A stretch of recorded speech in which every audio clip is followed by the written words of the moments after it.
நீரென் பலனும் என் கேடகமா, என் ஆவி என்றும் உமக்கடிப்பணியும்.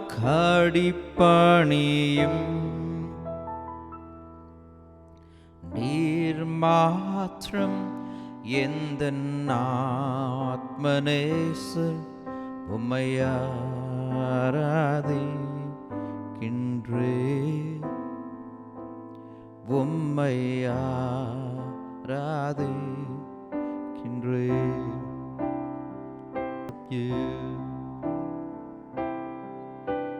நீரென் பலனும் என் கேடகமாம், என் ஆவி என்றும் உமக்கடிப்பணியும்.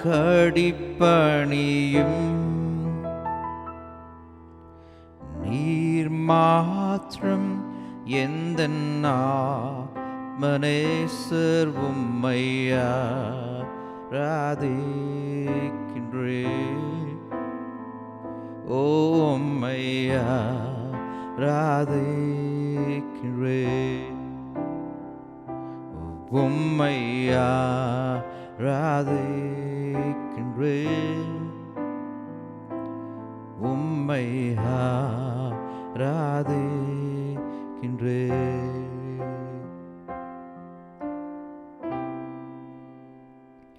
ஆண்டவராகிய இயேசு கிறிஸ்து நாமத்தினால இந்த செஷன் மூலமாக உங்களை சந்திப்பதில் நான் மகிழ்ச்சி அடைகிறேன். நேற்றைய தினத்தில் இந்த card bank class, online class நல்லபடியாக முடிந்தது. அதில் ஒரு சிலர் ஒரு கேள்வி கேட்டிருந்தாங்க.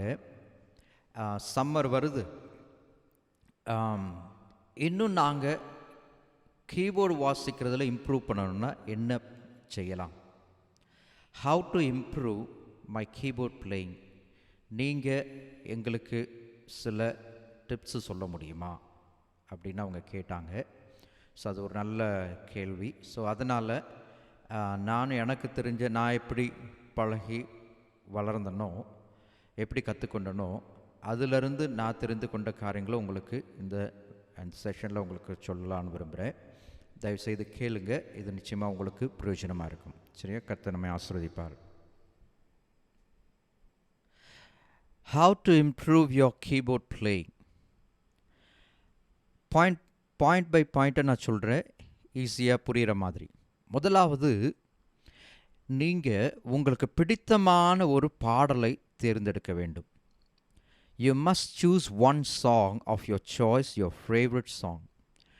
நான் இன்னும் ஒரு என்கரேஜ் பண்ணுறது என்ன அப்படின்னா, ஒவ்வொருத்தருக்கும் ஒவ்வொரு காலகட்டத்தில் ஒவ்வொரு பாடலை ஆண்டவர் கொடுக்குறாரு. Song of the season, song of the Lord அப்படின்னு சொல்லி பரிசுத்த ஆவியானவர் ஒரு பாடலை நம்முடைய இதயத்தில் எப்போவுமே ஒலித்து கொண்டே இருக்கும்படி செய்கிறார். அந்த பாட்டு என்னங்கிறத ரெகக்னைஸ் பண்ணுங்க. அதுதான் கீ. அந்த பாட்டு என்னங்கிறது நீங்கள் ரெகக்னைஸ் பண்ணிங்கன்னா, அந்த சூழ்நிலை, அதாவது அந்த சீசன் ஃபுல்லாக உங்களுக்கு அந்த பாட்டில் தான் ஆண்டவர் உங்களுக்கு மினிஸ்ட்ரி பண்ணுவார். அந்த பாட்டை தான் நீங்கள் அடிக்கடி உங்கள் மனசில் இருந்துக்கிட்டே இருக்கும். அதை சூஸ் பண்ணுங்கள். அது என்ன, எந்த பாட்டுங்கிறத கண்டுபிடிச்சி அதை சூஸ் பண்ணுங்கள். First point. Okay, choose one song of your choice and let that song be the song of the Lord for you and song of the season for you. ரெண்டாவது, அந்த சூஸ் பண்ண பாட்டு அதனுடைய ஒரிஜினல் கம்போசிஷன், யார் அதை எழுதியிருக்கிறா, first time அதை பாடி வெளியிடும் பொழுது எப்படி இருந்தது, அதை கவனிங்க. ஸோ ஏன்னா டிஃப்ரெண்ட் வேர்ஷன், நிறைய பேர் வேறு வேறு விதத்தில் வாசிக்கிறாங்க, இம்ப்ரோவைஸ் பண்ணி வாசிக்கிறாங்க, ரீமிக்ஸ் பண்ணி வாசிக்கிறாங்க. அந்த மாதிரிலாம் இருக்கிறதுனால நீங்கள் இம்ப்ரூவ் பண்ணுறதுக்கு அந்த ஒரிஜினல் கம்போசிஷன் இருக்குது இல்லையா, அவங்க அந்த பாட்டை எடுங்க, அந்த பாட்டை கேளுங்க. அதில் கேட்டு என்ன பண்ணுங்கன்னா, நீங்கள் அந்த பாடலை அப்படியே எழுதி வைத்துக்கொண்டு அதில் என்ன கார்டு வாசிக்கிறாங்க அப்படிங்கிறத கண்டுபிடிச்சி எழுதுருங்க முதல்ல. அது எந்த கார்டாக இருந்தாலும் சரி, அது மேஜராக இருந்தாலும் சரி, மைனராக இருந்தாலும் சரி, இல்லை -7th, இல்லை augmented, diminished, 9th, added 11th, என்ன வாசித்தாலும் அதை கண்டுபிடிச்சி அந்த பாட்டை அழகாக எழுதி மேலே எழுதி வச்சுருங்க. ஒருவேளை உங்களுக்கு அந்த மாதிரி எழுத முடியல அப்படின்னா, அந்த மாதிரி எழுத தெரிந்த யார்கிட்டையாவது கேளுங்க, இல்லைன்னா என்கிட்ட கூட கேளுங்க. நான் ஃப்ரீயாக இருக்கிற நேரத்தில் உங்களுக்கு அந்த பாட்டை நான் எழுதி கொடுக்குறேன். ஸோ உங்களால் முடியல அப்படின்னா நீங்கள் யார்கிட்டையாவது கேட்டு அதை எழுதி வாங்குங்க. அதுதான் ஃபஸ்ட்டு வந்து நீங்கள் அந்த சாங் சூஸ் பண்ணணும். ரெண்டாவது வந்து ஒரிஜினல் கம்போசிஷன் எதுங்கிறத பார்த்து அதை நீங்கள் கேட்டு அந்த பாட்டில் இருக்கக்கூடிய கார்ட்ஸை அப்படியே நீங்கள் எழுத ஆரம்பிக்கிறீங்க. உங்களால் எழுத முடியலைன்னா யார்கிட்டையாவது தெரிந்தவங்ககிட்ட உதவி கேட்டு எழுதி வாங்கி வச்சுக்கிடுங்க. இது ரெண்டாவது. மூணாவது, அதில் இருக்கிற அந்த கார்ட் ப்ரோக்ரெஷன் என்னங்கிறத கண்டுபிடிங்க. ஒரு எல்லா பாடல்லையும் ஒரு கார்ட் ப்ரோக்ரெஷன் இருக்கும். அந்த கார்ட் ப்ரோக்ரெஷன் ஐடென்டிஃபை பண்ணிங்கன்னா உங்களுக்கு ரொம்ப ஈஸியாக ஃப்ளோ பண்ணுறதுக்கு உதவியாக இருக்கும். ஸோ அதை கண்டுபிடிங்க. ஓகே, மூணாவது. அடுத்தது, அந்த பாட்டை வந்து நாலாவது வந்து அந்த பாட்டை நீங்கள் ப்ராக்டிஸ் பண்ணி அதில் இருக்கிற டிட்டோ அப்படியே எழுதி வாங்கினது அந்த ஷீட்டை வச்சுட்டு ப்ராக்டிஸ் பண்ணி உங்களுக்கு திருப்தி ஆகிற வரைக்கும் till you get satisfied in your perfection of playing, do not give up. அதை கரெக்டாக வாசிக்கிற அளவுக்கு நீங்கள் ப்ராக்டிஸ் பண்ணிகிட்டே இருங்க. ஒரு நேரத்தில் ஒரு நாளைக்கு ஒரு 15 நிமிஷம் நீங்கள் எடுத்து ப்ராக்டிஸ் பண்ணிங்கனாலே போதுமானது. ஒரு நாளைக்கு 15 நிமிஷம் ஒரு பாடலை மட்டும் சூஸ் பண்ணி ஃபோக்கஸ்டாக நீங்கள் ப்ராக்டிஸ் பண்ணிங்கனாலே உங்களால் இம்ப்ரூவ் பண்ண முடியும். ஓகேங்களா? அடுத்தது, அந்த பாட்டு எடுத்துட்டிங்க இல்லையா, அதை ப்ராக்டிஸ் பண்ண ஆரம்பிச்சிருக்கீங்களே, அந்த ஆக்சுவலாக அந்த பர்ஃபெக்டாக நீங்கள் அதாவது ஓரளவுக்கு அதில் இருக்கிறத நீங்கள் வாசிக்க ஆரம்பிச்சிட்டிங்கன்னு வச்சுக்கோங்களேன். கடைசியாக நீங்கள் செய்ய வேண்டியது அந்த பாடலை மற்ற கார்ட்ஸில் எழுத ஆரம்பிங்க. அதாவது இப்போ அந்த பாட்டு வந்து சியில் இருக்குது அப்படின்னு சொன்னால் அதே பாட்டை எழுதி இன்னொரு பேப்பர் எழுதி வச்சு அதை சி ஷார்ப்பில் எழுதுங்க. அதுக்குரிய கார்ட்ஸ் எழுதுங்க. டிரான்ஸ்போஸ் பண்ணி எழுதுங்க. டியில் எழுதுங்க, ஈயில் எழுதுங்க, எஃப் ஷார்ப்பில் எழுதுங்க, சி ஷார்ப்பில் எழுதுங்க, ஏ ஃப்ளாட்டில் எழுதுங்க, பி ஃப்ளாட்டில் எழுதுங்க. அந்த மாதிரி 12 கீஸ்லேயும் அந்த ஒரிஜினல் அந்த கார்ட்ஸ் இருக்கு இல்லையா, அதை எழுதிருங்க.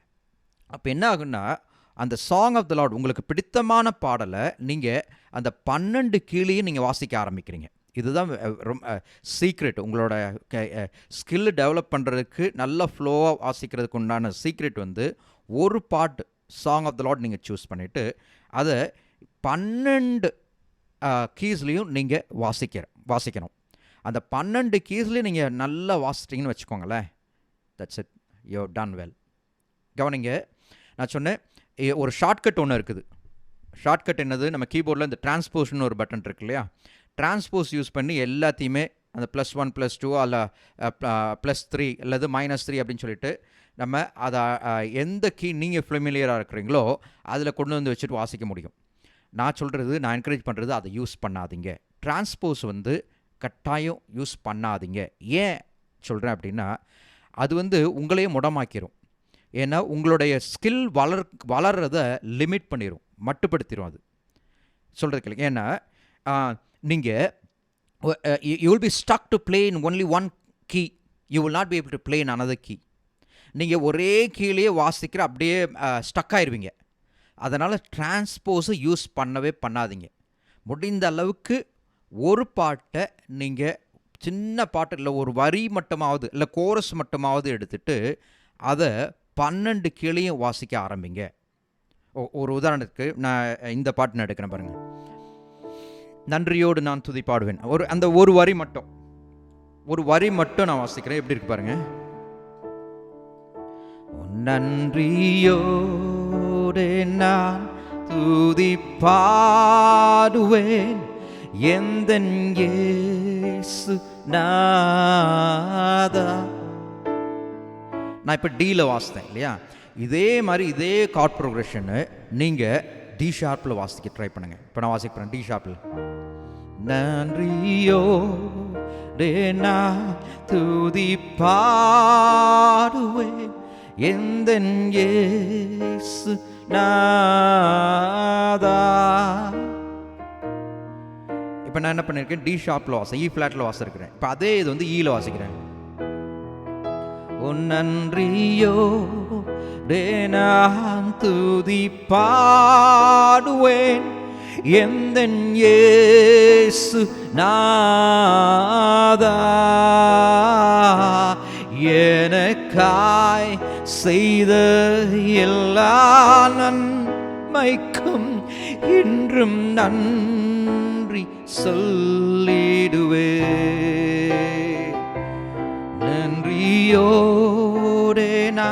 ஈல இருந்துட்டு அப்படியே நிறுத்தாமையே நான் இப்போ எஃப்ல வாசிக்கிறேன்.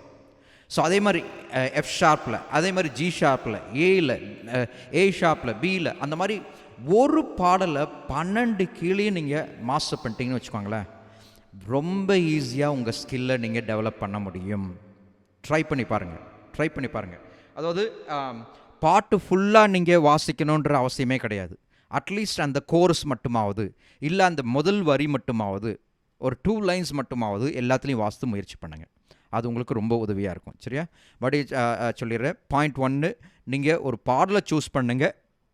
2வது, அந்த பாட்டு ஒரிஜினல் கம்போசிஷன் எதுங்கிறத வச்சு அதில் இருக்கிற கார்ட்ஸை எழுதுங்க. உங்களால் எழுத முடியலன்னா மற்றவங்ககிட்ட கேட்டு எழுதி வாங்கிக்கோங்க. 3வது, அந்த பாட்டை உங்களுக்கு திருப்தி ஆகிற வரைக்கும் அதை ப்ராக்டிஸ் பண்ணுங்கள். அட்லீஸ்ட் ஒரு நாளைக்கு ஒரு 15 நிமிஷம் ஃபோக்கஸ்டாக ஒரே பாட்டு மட்டும் இருந்தால் கூட ஒரே வாரத்தில் நீங்கள் ப்ராக்டிஸ் பண்ணி வாசிட முடியும். ஸோ ப்ராக்டிஸ் பண்ண ஆரம்பிங்க ஒரே பாட்டை. அடுத்தது, அந்த மாஸ்டர் பண்ண பாட்டை நீங்கள் 12 கீழையும் வாசிக்க முயற்சி பண்ணுங்கள். ஒரு பாட்டு 12 கீழையும், அது மேஜராக இருக்கலாம் இல்லை மைனராக இருக்கலாம். மைனர் சாங்காக இருந்தாலும் சரி, மேஜர் சாங்காக இருந்தாலும் சரி, 12லேயும் வாசிட்டிங்கன்னு வச்சுக்கோங்களேன், nothing like that. Okay, you done well actually. ஓகேவா? அது இப்போ அடுத்தது, இப்போ இன்னும் நல்லா நான் இந்த பாட்டெல்லாம் இது சொல்லிட்டீங்க, ஈஸியாக சொல்லிட்டீங்க, வேறு ஏதாவது இன்னும் வளர்கிறதுக்கு டிப்ஸ் மாதிரி கொடுக்க முடியுமா அப்படின்னா, நான் இன்னொரு காரியத்தை நான் ஷேர் பண்ணுறேன் பிடிக்கிறதுக்கு முன்னாடி. அ proven method to improve your music skill. Okay, நான் வளர்ந்ததுக்கு இதுதான் காரணம். அ proven method to improve your music skill. Right? அதாவது நல்லா வாசிக்கிறதுக்கு வளர்ந்து விட்ட ஒரு ப்ரூவான ஒரு உதவிகரமாக இருந்த காரியம் என்ன அப்படின்னா அது இதுதான். ஓகே, சரியா? அதில் 3 பாயிண்ட் சொல்கிறேன். முதலாவது, the best way to improve is by teaching others. அதாவது நீங்கள் வளரணும்னு விரும்புனீங்கன்னா நீங்கள் மற்றவர்களுக்கு டீச் பண்ண ஆரம்பிங்க. Identify 1 or 2 potential people in your circle of influence. அதாவது நீங்கள் உங்களுக்கு சர்ச்சில் இருக்கிற ஃப்ரெண்ட்ஸோ, இல்லை உங்கள் வீட்டில் தங்கச்சி தம்பி இருந்தாங்களோ, இல்லை பக்கத்தில் யாராவது உங்கள் நெட்வொர்க்கில் இருக்கிற யாராவது ஒருத்தர் இல்லைன்னா 2 பேரை சூஸ் பண்ணுங்கள். அவங்களுக்கு நீங்கள் சொல்லிக் கொடுக்க ஆரம்பிங்க. பேசிக்காக சொல்லிக் கொடுக்க ஆரம்பிங்க. ஏன்னா நீங்கள் சொல்லிக் கொடுக்க ஆரம்பிக்க நீங்கள் உங்களை அறியாமையே நீங்கள் அதை பாலிஷ் பண்ணுறீங்கன்னு அர்த்தம். ஒன்றது. ஓகேவா? So best way to improve is to teach others. So அதனால் அது ஃபஸ்ட் பாயிண்ட்டு. 2வது ஐடென்டிஃபை 2 பொட்டென்ஷியல். பவுலுக்கு எப்படி ஒரு தீமோத்தேயு இருந்தானோ, பர்னபாக்கு ஒரு பவுல் இருந்தானோ, அந்த மாதிரி நீங்கள் ஒருத்தர் 2 பேர் எடுத்து நீங்கள் டீச் பண்ண ஆரம்பிங்க. ஓகேங்களா? ஓகே, நான் டீச் பண்ணுறேன், எனக்கு நோட்ஸ் இல்லை அப்படின்னா வெயிட் பண்ணுங்கள். அதுக்கு நான் முடிக்கும்போது நான் உங்களுக்கு ஒரு டிப்ஸ் கொடுக்குறேன். அதுக்கு ஏன் டீச் பண்ணால் எப்படி வளர முடியும்? எனக்கே தெரியல, நான் எப்படி டீச் பண்ணால் வளர முடியும் அப்படின்னு கேட்டிங்கன்னா, உங்களுக்கு தெரிந்ததை சொல்லிக் கொடுக்கும் பொழுது என்ன ஆகுது அப்படின்னா, அவங்க உங்களை பார்த்து கேள்வி கேட்பாங்க. அவங்களுக்கு சொல்லிக் கொடுக்கறதுக்கு நீங்கள் ப்ரிப்பேர் பண்ணணும், அதுக்கு டைம் ஸ்பெண்ட் பண்ணுவீங்க. 1. 2வது, அவங்க உங்கள்கிட்ட கேள்வி கேட்பாங்க. அவங்க அப்படி கேள்வி கேட்கும்போது உங்களுக்கு தெரிஞ்சதுன்னா நீங்கள் ஈஸியாக நல்லா சந்தோஷமாக அவங்களுக்கு சொல்லிக் கொடுக்கலாம். இல்லை உங்களுக்கு ஒரு வேளை தெரியலன்னு வச்சுக்கோங்களேன், ஸ்டக் ஆகிற மாதிரி வந்துச்சுன்னு வச்சுக்கோங்களேன், that is the key for your growth. அதுதான் பாயிண்ட் ஆஃப் யுவர் க்ரோத். அது அந்த மாதிரி சூழ்நிலை வந்தால் தான் நல்லது. ஏன்னா அப்போ தான் ஓகே, இந்த மாதிரி ஒரு கேள்வி கேட்டாங்க, இது எனக்கு தெரியலையே அப்படின்னு சொல்லி நீங்களும் அதை கண்டுபிடிக்க ஆரம்பிப்பீங்க. இல்லை மற்றவன்கிட்ட கேட்டு தெரிஞ்சுக்கிட ஆரம்பிப்பீங்க. சரி, அப்படி தான் நீங்கள் வளர முடியும். நான் வளர்ந்ததே அப்படி தான். எனக்கு தெரிந்த இதிலேருந்து நான் மற்றவங்களுக்கு சொல்லிக் கொடுக்க ஆரம்பிச்சிருக்கேன். கிட்டத்தட்ட 25 வருஷத்துக்கு மேலே, ஆல்மோஸ்ட் 28 இயர்ஸ் நான் டீச் பண்ணுறேன். பைபிள் காலேஜ் போகிறதுக்கு முன்னாடி 96 ரசிக்கப்பட்டு பைபிள் காலேஜ் போனேன். அதுக்கு முன்னாடி இருந்தே நான் மியூசிக் எனக்கு தெரிஞ்சதை நான் சொல்லிக் கொடுக்க ஆரம்பிச்சிருந்திருக்கேன். ஸோ அப்படி சொல்லிக் கொடுக்க தான் நான் இம்ப்ரூவ் ஆனது. ஓகேங்களா? ஸோ அது அடுத்தது, ஸ்டூடெண்ட்ஸ் கேள்வி கேட்டாங்கன்னு வச்சுக்கோங்களேன், அந்த கேள்வியெல்லாம் நீங்கள் மறக்காமல் இருக்கிறதுக்காக எழுதி வச்சுருங்க. எழுதி வச்சுட்டு அதை ஃபைன் பண்ணி அதனுடைய ஆன்சர் தெரிஞ்சுக்கிட்டு நீங்களும் முதல்ல வாசித்து ட்ரை பண்ணிவிட்டு அப்புறம் சொல்லிக் கொடுக்க ஆரம்பிங்க. இதை நீங்கள் பண்ண நீங்கள் என்ன பண்ணுறீங்கன்னா உங்களோட ஸ்கில்லை உங்களை அறியாமையே ஷார்ப்பன் பண்ணுறீங்கன்னு அர்த்தம். ட்ரை பண்ணி பாருங்கள். இது எனக்கு ரொம்ப ரொம்ப யூஸ்ஃபுல்லாக இருந்தது. உங்களுக்கும் நிச்சயமாக யூஸ்ஃபுல்லாக இருக்கும். இப்போ ஒரு வேளை பாஸ்டர் நீங்கள் சொல்கிறது கரெக்டு, ஆனால் எனக்கு வந்து எப்படி இதை ஒரு ஃப்ரேம் மாதிரி எங்கே ஆரம்பிக்கிறது, எப்படி ஆரம்பிக்கிறது, ஸ்டெப் பை ஸ்டெப்பாக எப்படி சொல்லிக் கொடுக்குறதுன்னு எனக்கு தெரியல அப்படின்னு நீங்கள் நினச்சிங்கன்னா, டோன்ட் வரி, நோ வரிஸ். நான் அடுத்த செஷனில் உங்களுக்கு எப்படி டீச் பண்ணணும், அந்த சிம்பிளாக அடுத்தவங்களுக்கு புரிகிற மாதிரி எப்படி டீச் பண்ணுறதுங்கிற ஒரு ஃப்ரேம் ஒர்க் மாதிரி, ஒரு என்ன சொல்கிறது, ஒரு கண்டென்ட் மாதிரி, step by step, step 1, step 2, step 3 அப்படிங்கிற மாதிரி ஒரு ஃப்ளோ சார்ட் போட்டு வச்சுருக்கேன். அதை பார்க்கும்பொழுதே ஓகே இதுதான் ஆரம்பிக்கணும், அதுக்கடுத்து இதை செய்யணும், அதுக்கடுத்து செய்யணும்னு உங்களுக்கு ஈஸியாக உங்களுக்கு ஒரு மென்டல் பிக்சர் வந்துடும். அதை வச்சுட்டு அழகாக நீங்களே நோட்ஸை டெவலப் பண்ணி நீங்களே வந்து சொல்லிக் கொடுக்க ஆரம்பிக்கலாம். ரொம்ப சிம்பிள் அது. அடுத்த செஷனில் நான் உங்களுக்கு அதை பற்றி விரிவாக நான் சொல்கிறேன். முடிஞ்சால் அதுக்குரிய பவர் பாயிண்ட்டும் இருக்குது, அதையும் நான் போட்டு விடுறேன் நான். சரிங்களா? ஓகே. ஸோ இப்போ இந்த செஷனில் பார்த்த நம்ம சில பாயிண்ட்ஸ் எல்லாம் இருக்குது, அதை நான் டிஸ்கிரிப்ஷனில் போட்டு விடுறேன். நீங்கள் பாருங்கள். ஒரு வேளை உங்களுக்கு இது இல்லாமல் உங்களுக்கு ஏதாவது உதவி வேணும்னா, மியூசிக் சொல்லிக் கொடுக்குறதுக்கு இல்லை இம்ப்ரூவ் பண்ணுறதுக்கு ஏதாவது கேள்வி இருக்குன்னா நீங்கள் என்னோட தொடர்பு கொள்ளுங்கள். I'll be glad to assist you and help you, right? So இந்த ஒரு பாட்டை ஒன்று பாடிடலாம். எண்ணிட முடியாத நன்மைகள் தகுதி இல்லாத என்மேல், எண்ணிட முடியாத நன்மைகள் தகுதி இல்லாத என்மேல் பொழிந்த வந்தந்தாயவை எண்ணி நன்றியோடு ஸ்தோத்தரிப்பே. பொழிந்த வந்தந்தாயவை எண்ணி நன்றியோடு ஸ்தோத்தரிப்பே. நன்றியோரே நான் துதி பாடுவேன் எந்தன் இயேசு நாதா, எனக்காய் செய்த எல்லா நன்மைக்கும் இன்றும் நன்றி சொல்லிடுவேன்.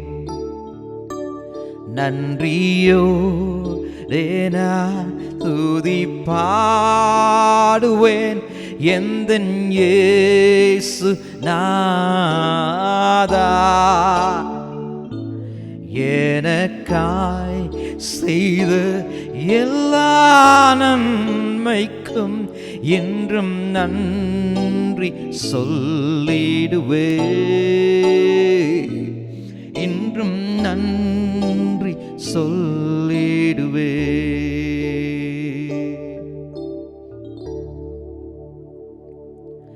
இந்த செஷன் உங்களுக்கு ஆசீர்வாதமாக இருந்ததுன்னா மற்றவங்களுக்கு தெரியப்படுத்துங்க, ஷேர் பண்ணுங்கள்.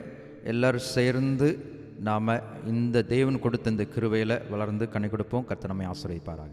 தேங்க்யூ. God bless you.